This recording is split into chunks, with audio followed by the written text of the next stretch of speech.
दिनिकिया पारलाखेमुंडी गस्तरे जाई विभिन्न स्थिति परखिछंती बीजेपी राज्य सभापति मनमोहन सामल। मनमोहन पारलाखेमुंडी रे पहुंची जिल्ला रे दलीय स्थिति को समीक्षा करबा सह आगामी दिन में बीजेपी सरकार निज निर्वाचन इस्ताहार रे देइथिबा समस्त प्रतिश्रुति किभली पूरण करिबो से दिगरे आलोचना करिसेंती। विशेषकर शिक्षा एवं गमनागमन दिगरे सर्वांगीन उन्नति करबा पई राज्य सरकार चेष्टित होबा कहिसेंती मनमोहन सामल। पारलाखेमुंडी स्थित सर्किट हाउस रे आयोजित सांबादिक सम्मेलन रे राज्य सभापति मुख्यतः नारी मानक पई आगकु लागू हेबाकु थिबा सुभद्रा योजना एवं लक्षपति दीदी प्रसंग को गुरुत्व देबा सह नारी सशक्तिकरण को प्राधान्य देथिले।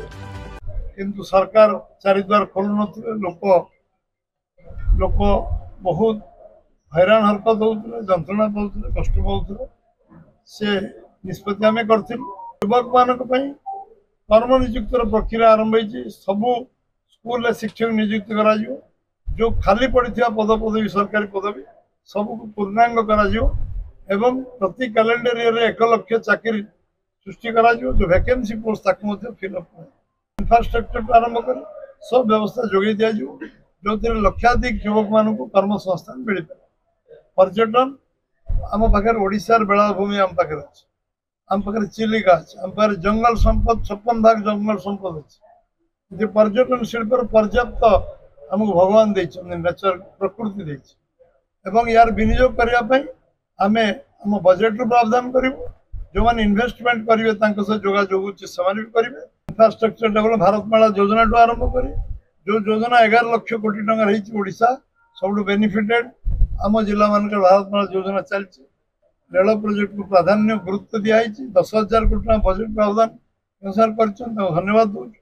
कोस्टाल हाईवे निर्माण स्वीकृति मिली सबू जातीय राजपथर परिकल्पना जो प्रपोजाल जाइए सबुगुड़िक स्वीकृति हबार लगी। फास्ट फेज 4टी पुणी अन्य फेज हम जो नेशनल हाईवे एवं भारतमाला प्रोजेक्ट सारा ओडिशार इंफ्रास्ट्रक्चर डेवलपमेंट हम काम शिक्षा स्वास्थ्य सबुठ बेसी अधिक गुरुत्व देवाई बजेट बविधान एवं शिक्षा कौन से स्कूल लेबोरेटरी अभाव रही, शिक्षक अभाव रही, कॉलेज फैकल्टी अभाव रही या पर्याप्त टंका जहाँ लगे शिक्षा को शिक्षार मेरु हूँ आम समाज मेरुदंड आम ओडिशा शिक्षार बहुत आगे थे पुणी पुनर्बार से स्थिति को ओडिशा आने पड़ो एवं स्वास्थ्य व्यवस्था को पर्याप्त व्यवस्था जिते मेडिकल कॉलेज जी प्राइवेट मेडिकल एप्लाई कर सरकार अनुमति एनओसी देवे।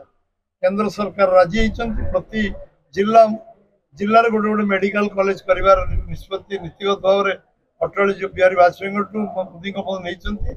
राज्य सरकार लिखिकी दवा आवश्यक था लिखिकी दौन एवं मेडिकल कॉलेज टेक्निकल एजुकेशन करके आम ओडिशा को आम सब दृष्टि आगे को नवा।